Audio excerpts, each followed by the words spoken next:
What's going on YouTube? Today we're going to be looking at the new Toyota GR86 and we're going to be comparing it against the old 86.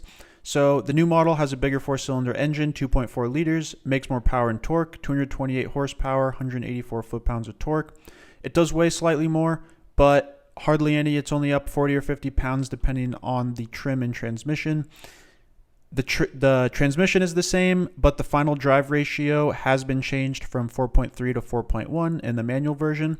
And let's see how these cars will do in a drag race. We have the old model on top and the new model on bottom.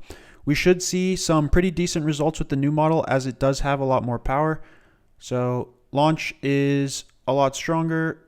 We have a lot less of that torque dip that the old model has. And you can see the 0 to 60 comes out to mid 5s, so 5.5, 5.6 with a hard launch versus almost 7 seconds in the old model. And then the new model finishes the quarter in about 14.4 seconds at 97 miles an hour versus over 15 in the old model. So considerable improvements. Let's see what a rolling race from 50 miles an hour looks like. Okay, so the old car on top again, new car on bottom. And this is going to be from 50 miles an hour to a half mile. As you can see, yeah, the new car is pulling a bit. And it's actually at a lower RPM, even though it's going faster, because that final drive ratio was put down to 4.1. And it's still pulling, and not by a huge margin, but definitely a substantial margin over the old model.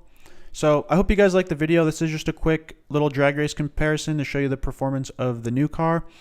And I know I normally do more hypercars and really fast cars, so this is a little bit different, but hopefully it's a nice practical comparison that a lot of people can relate to. This car is really accessible and affordable, so hope you enjoyed the video. If you did, like, subscribe. I'll see you guys next time.